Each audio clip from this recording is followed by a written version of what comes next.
Hello, it's Roger Bisbee here from Skill Builder, and in this video I want to show you how to fit a Keylite SunLite.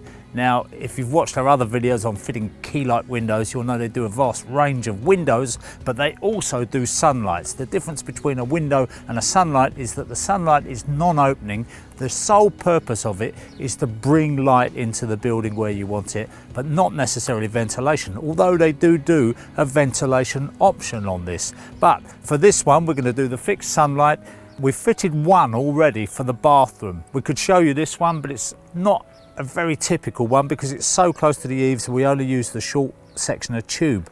We're going to fit one round the corner to bring light into the hallway, and the reason we need to do this is because we built the extension. Rooms that previously had an outside window have now been plunged into darkness, so to bring some daylight back into those rooms, the easiest option is to fit a couple of SunLites, and as you'll see, they can be very effective.